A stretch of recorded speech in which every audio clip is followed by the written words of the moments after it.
Assalamualaikum warahmatullahi wabarakatuh. Waalaikumsalam warahmatullahi wabarakatuh. Selamat datang di podcast PGRI Kabupaten Bogor.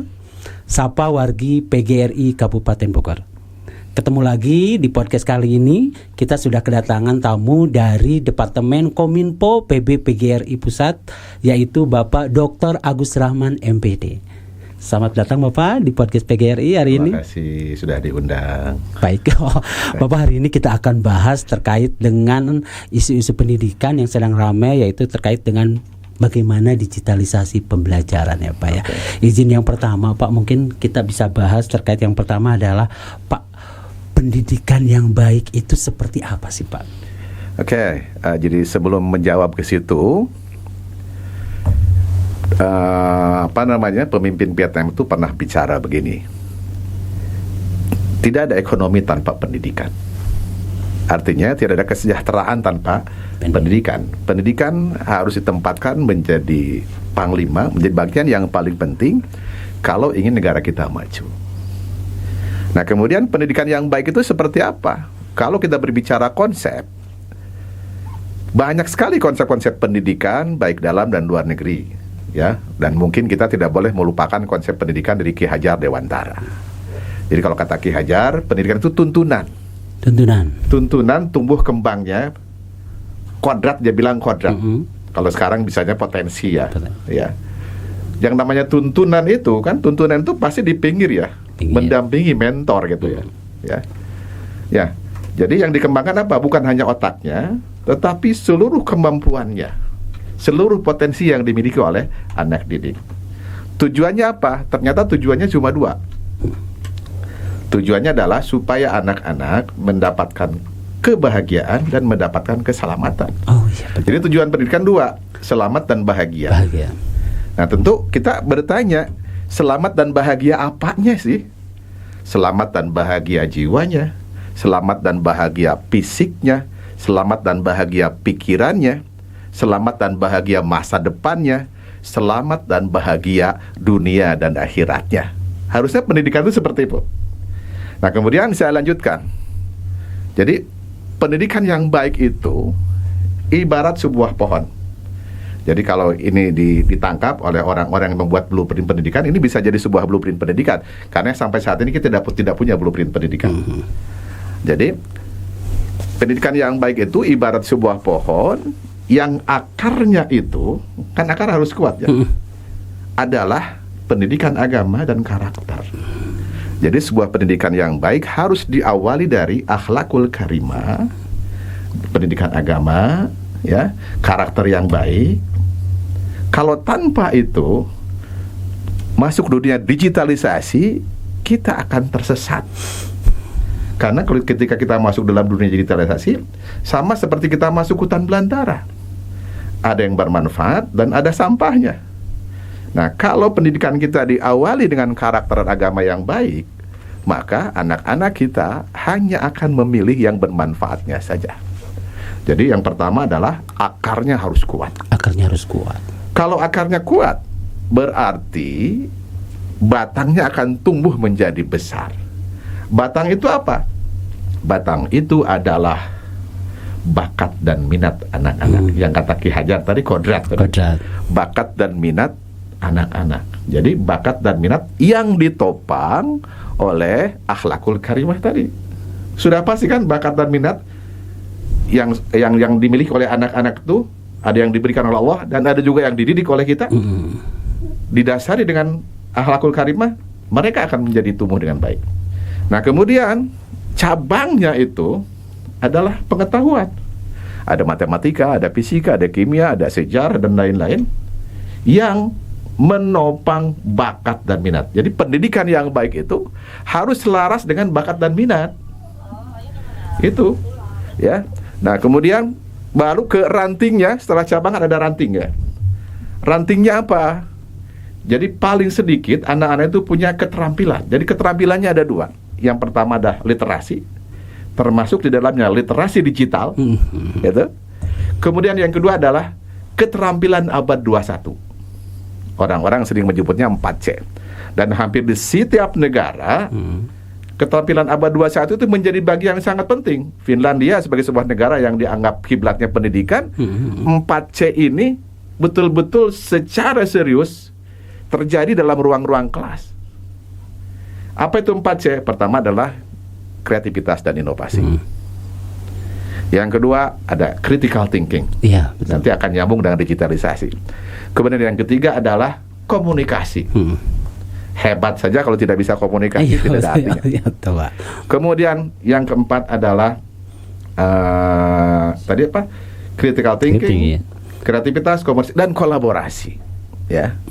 Sekarang kan yang dibutuhkan bukan Superman, tapi super team. Tidak ada orang hebat bisa sendirian. Bohong sekarang ini. Jadi kalau ada orang mengklaim ini semua kehebatan dirinya, itu tidak ada sekarang. Pasti kita membutuhkan bantuan orang lain. Nah, hasilnya, daun dan buahnya, tadi akarnya kuat kan, agama, bakatnya tumbuh dengan baik, batangnya, cabangnya adalah mata pelajaran yang sesuai dengan bakat dan minat, rantingnya adalah keterampilan literasi dan keterampilan abad 21. Apa yang akan dihasilkan?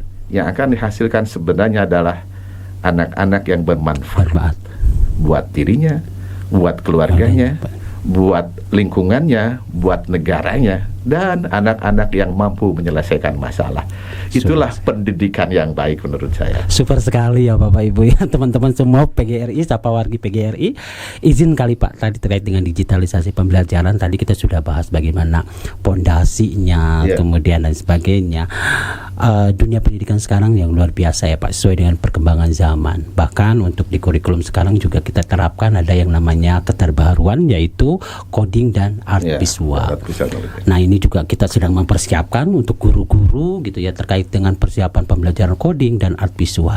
Nah Pak, sekarang kalau kita lihat media sosial, art visual itu luar biasa Pak. AI itu sangat-sangat luar biasa. Sebenarnya AI itu ancaman atau keberkahan sih Pak, terkait dengan kita mungkin melihatnya dari sudut kita sebagai guru dan untuk manfaatnya buat anak-anak. Itu gimana Pak? Oke, ini sebuah pertanyaan yang menurut saya pertanyaan yang sangat krusial ya. Artificial Intelligence atau AI, kita singkat AI aja lah. AI. Kalau bahasa Sunda jadi AI kan. AI ini tidak mungkin kita tolak. Tetapi kalau kita memanfaatkan AI tidak sesuai dengan pembelajaran, ya, kemungkinan besar akan menjadi sebuah ancaman. Sekarang kegelisahan ini bukan hanya kegelisahan kita, juga kegelisahan para pakar pendidikan di dunia. Bahkan Swedia sebenarnya sudah kembali kepada pembelajaran manual. Saking takutnya dampak negatif dari artificial intelligence, dia belajarnya manual kembali, menggunakan buku teks, ya, tidak lagi menggunakan teknologi informasi, karena ketakutan itu. Nah, kita pun sama, kegelisahan kita itu, kalau kita memang belum ada sebuah penelitian ya yang ke arah situ, tapi kalau kita lihat kasat mata, rata-rata anak-anak kita memanfaatkan artificial intelligence itu hanya untuk kepentingan-kepentingan yang instan. Bagaimana jawab PR, ya, sangat cepat sekali ya Pak, sangat mudah sekali. Bagaimana menjawab pertanyaan, bahkan mungkin anak-anak jauh lebih piawai, jauh lebih pintar memanfaatkan artificial intelligence daripada gurunya. Nah, kalau hanya sebatas itu, maka ini akan sangat berbahaya buat kemajuan pendidikan kita. Anak-anak tidak akan semakin cerdas. Nah, kalau pertanyaannya apakah ini sebuah ancaman atau sebuah berkah, tergantung. Yang salah bukan teknologinya, yang salah bukan artificial intelligence-nya, yang salah adalah bagaimana kita memanfaatkannya. Kalau manfaatnya hanya sekedar menjawab tugas, itu makin lama anak-anak kita akan semakin ketergantungan dan akan lahir sebuah generasi yang instan. Percaya kepada saya. Tergantung, jadi bergantung gitu ya. Nah, tetapi kalau kita betul memanfaatkan AI itu, ingat, artificial intelligence itu hanya co-pilot, hanya pembantu kita. Nah, sementara kalau kita gunakan semuanya kepada AI, kadang-kadang salah juga ya. Kita harus klarifikasi, dan kemampuan klarifikasi ini itu yang harus diajarkan kepada anak-anak. Tidak akan muncul berpikir kritis kalau dia hanya menerima informasi begitu saja. Nah, supaya artificial intelligence menjadi sebuah keberkahan, maka di dalam proses pembelajaran harusnya gunakan pembelajaran terbalik. Ada flip learning. Pembelajaran terbalik. Sekarang informasinya sudah ada. Apa yang dibutuhkan sekarang? Informasi itu dianalisis oleh anak-anak, dikaji oleh anak-anak, kemudian dibandingkan dengan yang lain, kemudian dia bisa berpendapat sendiri tentang hal itu, baru dia berpikir.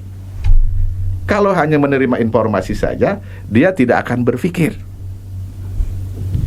Karena sekarang berpikir adalah kompetensi yang paling penting di dunia ini, adalah kompetensi berpikir sekarang ini. Apalagi dengan munculnya artificial intelligence, di mana semua hal pertanyaan bisa dijawab. Iya, betul, Bapak. Ya, bisa dijawab. Nah, maka bisa bisa menjadi sebuah ancaman kalau kita hanya memanfaatkan dan artificial intelligence itu hanya sekedar mencari informasi saja. Tetapi bisa menjadi sebuah berkah kalau para guru memanfaatkan itu sebagai sarana proses berpikir. Karena ketika anak-anak berpikir, anak-anak akan menjadi cerdas. Ya, teman-teman, makanya intinya kita jangan menjadikan AI itu sebagai ketergantungan buat kita, tapi kita bagaimana bisa memanfaatkannya bahwa ke perkembangan dunia digitalisasi pembelajaran ini. Nah, untuk memanfaatkannya itu agar bermanfaat itu seperti apa nih, Pak? Harusnya bagaimana agar bermanfaat? Nah, tentu kita sebagai guru, saya sebagai guru, ya, yang di hadapan kita adalah anak-anak. Kita harus merancang sebuah proses pembelajaran yang memastikan bahwa kita memanfaatkan artificial intelligence bukan hanya sekedar informasi, tetapi menjadi sebuah bahan untuk dikritisi oleh anak-anak. Ya, nah, kalau kita ambil contoh sih banyak sekali. Misalkan begini ya, pelajaran sejarah misalkan ya. Kalau ditanya, coba kamu ceritakan tentang perang di Ponorogo, anak-anak klik sebentar, ceritakan, keluar semua kan? Iya, betul. Kemudian ada tentang era Kartini, kemudian tentang Panglima Sudirman. Kalau hanya pertanyaan seperti itu tidak menyebabkan anak berpikir.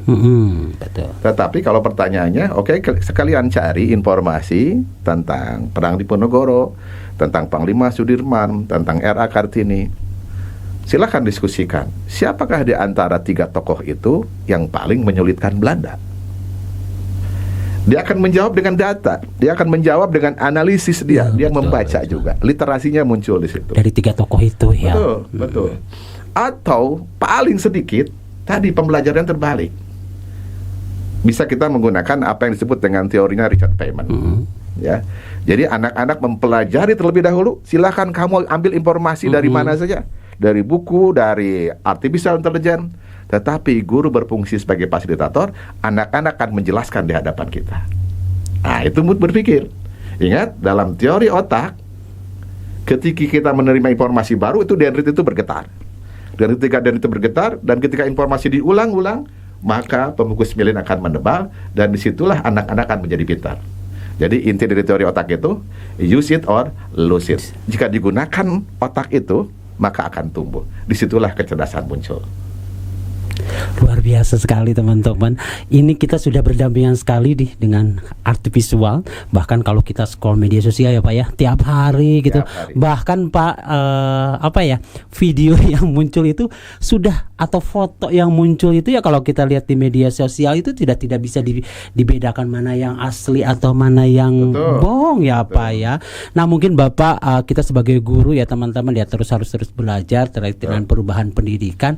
Mungkin Pak, saya minta satu pesan nih buat kita guru-guru di Kabupaten Bogor khususnya terkait dengan nih, kita sudah berdampingan dengan digitalisasi pembelajaran atau perkembangan dunia pendidikan terkait dengan teknologi. Mungkin Pak ada pesan untuk guru-guru di Kabupaten Bogor ini Pak. Oke.